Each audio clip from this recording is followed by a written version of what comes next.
Hello everyone, welcome back my channel simplify CTET में आप सभी का स्वागत है। आज की वीडियो में हम लोग देखेंगे दोस्तों हिंदी व्याकरण, यानी जो हिंदी व्याकरण है पूरा टॉपिक वाइज चल रहा है। इसके पहले हम लोग संज्ञा, सर्वनाम, क्रिया, विशेषण ये सभी पूरे टॉपिक कम विद व्याख्या हल कर चुके हैं। और जो आज का हमारा टॉपिक है रस, यानी इस वीडियो में हम लोग देखेंगे रस किसे कहते हैं, रस की परिभाषा, रस के प्रकार और उनके उदाहरण। उसके बाद जो प्रीवियस ईयर में क्वेश्चन पूछे गए हैं सीटेट या यूपी टेट में, वो भी इसी वीडियो में हल करेंगे। ये आपका चाहे सीटेट हो या सुपर टेट हो, कोई भी एग्जाम है जिसमें हिंदी से रिलेटेड क्वेश्चन पूछे जाते हैं, सभी के लिए आज की वीडियो बहुत महत्वपूर्ण होने वाली है। तो आइए दोस्तों आज की वीडियो स्टार्ट करती हूँ। तो सबसे पहले हम लोग जानेंगे कि रस किसे कहते हैं, रस का अर्थ क्या होता है। जो रस का अर्थ होता है दोस्तों, रस का शाब्दिक अर्थ होता है आनंद।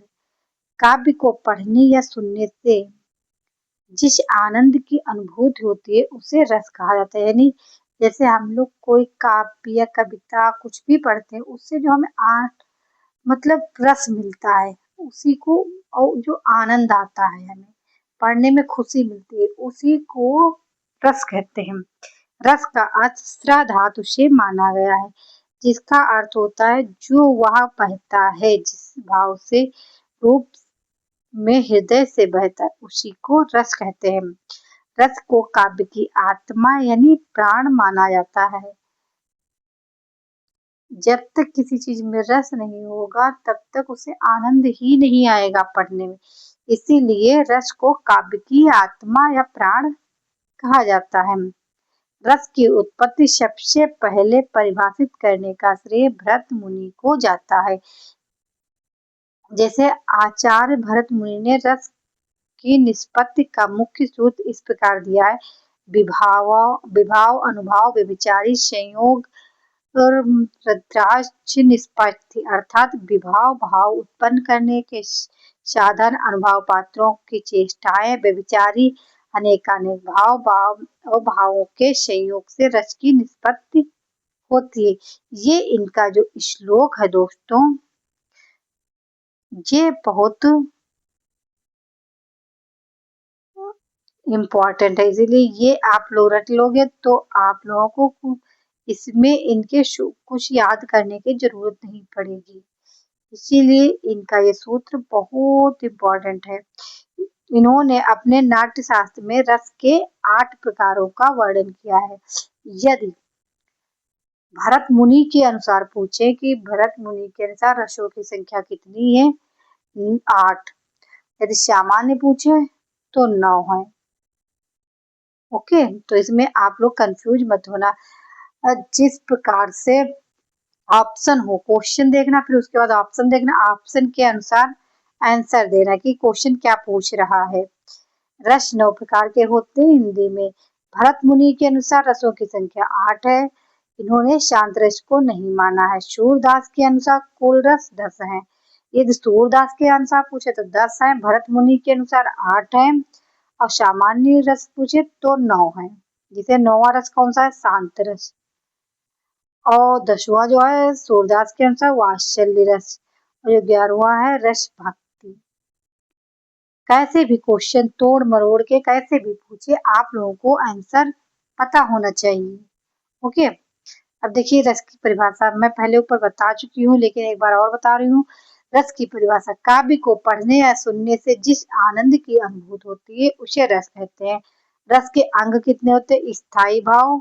रस के जो अंग होते हैं दोस्तों वो 4 होते हैं, स्थायी भाव, विभाव, अनुभाव, संचारी भाव। अस्थायी भाव क्या होता है, वह भाव जो स्थायी हो, अर्थात काफी समय तक बना रहे, उसे क्या कहते हैं, स्थायी भाव कहते हैं। वर्तमान में इनकी संख्या कहीं कहीं आप लोगों को 11 लिखी मिलेगी, कहीं कहीं 9 मिलेगी। ओके, विभाव क्या होता है, जो व्यक्ति पदार्थ अन्य भक्त के हृदय के भावों को जगाते हैं उन्हें विभाव कहते हैं। और आलम्बन, जिसका आलम्बन या सहारा लेकर स्थायी भाव जागृत होते हैं उसे आलम्बन विभाव कहलाता है। जैसे नायक नायिका, यानी भाव जगाना। उद्दीपन विभाव क्या होता है? उद्दीपन शब्द का अर्थ होता है और बढ़ाना, यानी और तेज करना। जैसे आग में घी डालकर उसे और तेज या उद्दीप्त कर दिया जाता है, उसी तरह स्थायी भाव को और तेज करने के लिए कारण उद्दीपन विभाव कहे जाते हैं। जैसे लक्ष्मण का परशुराम को ललकारना, यानी व्यंग करना, मुस्कुराना। जब लक्ष्मण हंस रहे थे, मुस्कुरा रहे थे, तो जो वो परशुराम थे वो और क्रोधित, उनके अंदर और क्रोध बढ़ने लगा, यानी कि ये छोटा सा बालक ये मुस्कुरा क्यों रहा है, उन्हें देखकर क्रोध और बढ़ा देता है। इसी यही उद्दीपन का विभाव है। ओके, अब देखिए संचारी भाव या व्यभिचारी भाव क्या होता है?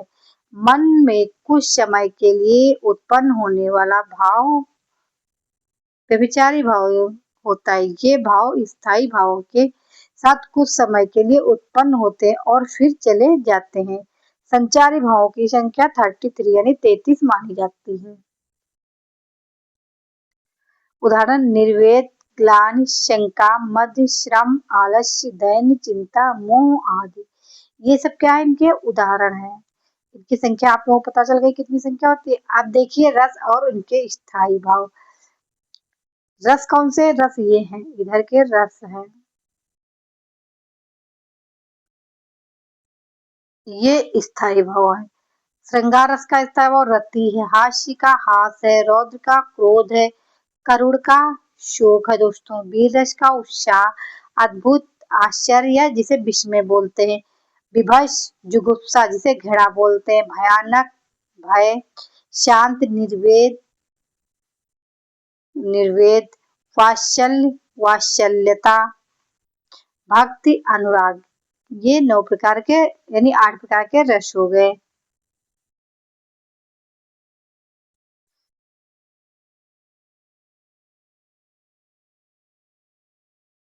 नौ प्रकार के रस हो गए। अब देखिए उदाहरण, दुख ही जीवन की कथा रही है, तो ये क्या? करुण रस है। वीरों का कैसा हो वसंत, इसमें कौन सा रस है? तो इसमें वीर रस है, यानी वीरता दिखाई जा रही। राम जपु राम जपु राम जप बावरे, तो इसमें क्या प्रदर्शित किया जा रहा है? इसमें भक्ति रस प्रदर्शित हो रहा है। इन दांतों पर मोती वारो, यानी प्यार जताया जा रहा है, तो इसे वात्सल्य रस कहते हैं। कैसे भी क्वेश्चन पूछा जाए। आप देखिए श्रृंगार रस का स्थायी भाव का है रति, यानी प्रेम। मेरा तो गिरधर गोपाल दूसरो न काई कोई, जाके सिर मोर मुकुट मेरा पत सोई। तो इसमें दोस्तों जो है प्रेम जताया, रति यानी प्रेम दिखाया जा रहा है। तो इसमें कौन सा श्रृंगार रस है। वीर का स्थायी भाव क्या है? स्थायी भाव जरूर पूछते हैं, और या फिर ये पंक्ति दे देंगे, इनमें पूछ लेंगे कौन सा रस है, ये आप लोगों को रस बताना होगा। खूब लड़ी मर्दानी वो तो झांसी वाली रानी थी। देखिए वीरता अपने आप झलक रही है, इसीलिए आप लोगों को देखते ही पता चल जाता है कि इसमें कौन सा रस है। यमराज से भी युद्ध में प्रस्तुत सदा मानो मुझे, मामा या निज तात ये भी युद्ध में डरता नहीं। तो इसमें क्या दोस्तों? वीर रस है। इन पंक्तियों में उत्साह यानी उत्साह दिखाई दे रहा है।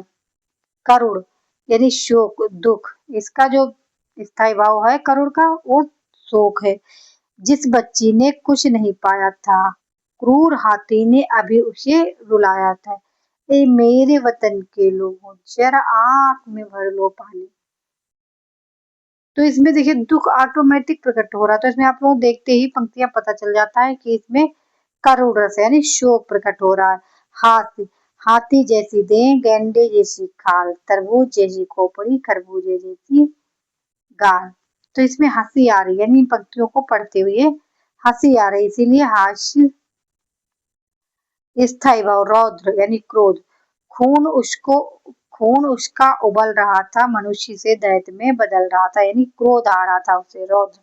भयानक का भय, सुनसान सड़क पर सन्नाटा था चारों ओर, लग रहा था दूर दूर, डर दूर भी था भोर, यानी जो सुबह थी वो दूर थी और सन्नाटा बिल्कुल छाया हुआ था कि इसका अंधेरा देखकर इतना डर लग रहा था। तो यहाँ पे भय, तो कौन सा रस है? भयानक यानी भय। इसका स्थायी भाव क्या हुआ? भय।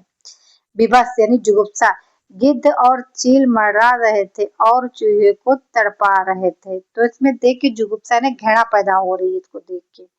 अद्भुत यानी आश्चर्य हो रहा।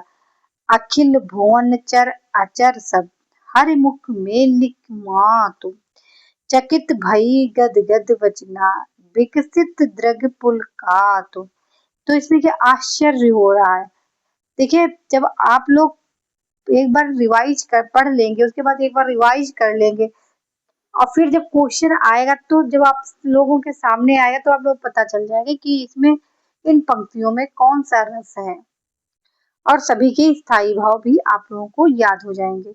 शांत रस यानी निर्वेद, रघुपति राघव राजा राम, पतित पावन सीताराम यानी शांति। वात्सल्य वात्सल्यता, मैया मोरी मैंने माखन का, यानी इसमें दुलार दिखाया है, दुलार, उसी को वात्सल्य रस कहते हैं। अब देखिए दोस्तों किस प्रकार से क्वेश्चन पूछे जा रहे हैं। सीटेट और टेट दोनों में यहाँ से क्वेश्चन जरूर देखने को मिलते हैं। काव्य में हमारे मन में उठने वाला मुख्य भाव क्या है? हास्य, करुणा, वीरता, श्रृंगार। काव्यांश से हमारे मन में उठने वाला मुख्य भाव जो है करुणा, यानी सेकेंड ऑप्शन करेक्ट है दोस्तों।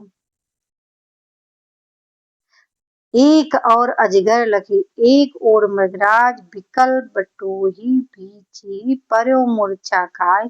इन पंक्तियों में कौन सा रस है? जैसा कि मैंने ऊपर बताया था आप लोगों को कि पंक्ति दे दी जाएंगी और आप लोगों से पूछा जाएगा कि इसमें कौन सा रस है। रौद्र, करुण, वीर, भयानक। तो देखिए, एक और अजगर यानी एक और सांप है, अजगर है, और एक मृग, और विपल बटोही बीच के ऊपर मूर्छा खा, यानी उन दोनों को देख के मूर्छा खा के पड़ गए, इसीलिए इसमें जो है भयानक रस है, यानी भय लग रहा था। ये देखिए पेपर सेकंड में पूछा हुआ क्वेश्चन है। वीर रस का स्थायी भाव क्या है? शोक, दुख, भय, उत्साह, जुगुप्सा। तो जैसा कि मैं सभी आपको स्थायी भाव बता चुकी हूँ, इसे वीर का स्थायी भाव उत्साह है। भरत मुनि के अनुसार रसों की संख्या कितनी मानी जाती है? 8, 9, 11, 10। तो जैसा कि मैं ऊपर बता चुकी हूँ, भरत मुनि के अनुसार रसों की संख्या 8 है, यदि फर्स्ट ऑप्शन करेक्ट है दोस्तों। नोट देखिए, आचार्य भरत मुनि ने नाट्य शास्त्र में 8 रस ही माने हैं, जबकि सामान्य काव्य में 9 रस माने जाते हैं। ओके, यही मैं क्या, भरत मुनि के, यही सूरदास के अनुसार पूछा होता तो 10 होते, यदि सामान्य उसमें पूछा होता तो 9 होते। ऑप्शन को देखते और क्वेश्चन को देखते हुए आप लोगों को आंसर देना है। रस का शाब्दिक अर्थ क्या है? आनंद, दुख, क्रोध, भय। काव्य को पढ़ने से जो हमें रस आनंद मिलता है उसी को रस कहते हैं, यानी आनंद। रस का शाब्दिक अर्थ आनंद है, यानी फर्स्ट ऑप्शन बिल्कुल करेक्ट है दोस्तों। वीर रस का उदाहरण क्या है? प्रेम की कविता, हास्य की कहानी, वीरता की कहानी, दुख की कहानी। वीर रस का जो स्थायी भाव है वो क्या है? उत्साह। तो उत्साह किस में दिखा रहा है? वीरता की कहानी में, इसीलिए सेकेंड ऑप्शन बिल्कुल करेक्ट है दोस्तों। श्रृंगार रस का उदाहरण क्या है? वीरता की कहानी। तो देखिए दोस्तों, वीरता की कहानी हो नहीं सकती, ना हास्य की कहानी है। प्रेम की कविता, भय की कहानी, भय की नहीं, प्रेम की कविता, यानी सेकेंड ऑप्शन करेक्ट है। श्रृंगार रस का जो स्थायी भाव हुआ है रति यानी प्रेम। करुण रस का उदाहरण क्या है? प्रेम की कविता, वीरता की कहानी, दुख की कहानी, हास्य की कहानी। करुण माने दुख यानी शोक, तो दुख की कहानी। थर्ड ऑप्शन बिल्कुल करेक्ट है दोस्तों। ये आज की वीडियो का लास्ट क्वेश्चन है। रस राज, रसों का राजा किस रस को कहा जाता है? वीर रस, श्रृंगार रस, करुण रस, शांत रस। जो रसों को राजा कहा जाता है और श्रृंगार रस को कहा जाता है। सेकंड ऑप्शन बिल्कुल करेक्ट है। अब वीडियो वीडियो पूरी कंप्लीट हो गई। आप लोग बताइए कि आज की वीडियो कैसी लगी, और आप लोग प्रीवियस ईयर के क्वेश्चन पेपर जब हल करेंगे तो आप लोग पता होगा जो मैम पढ़ा रही हैं यहाँ से क्वेश्चन जरूर देखने को मिलते हैं। आप लोग मेरे चैनल को लाइक एंड शेयर करिए, जिससे मैं सभी आने वाली वीडियो आप लोगों को आसानी से प्रोवाइड करें। Thank you. नेक्स्ट वीडियो में नेक्स्ट टॉपिक के संग फिर मिलती हूँ। तब तक आप लोग पढ़ते रहिए और अपना ख्याल रखिए। Bye bye.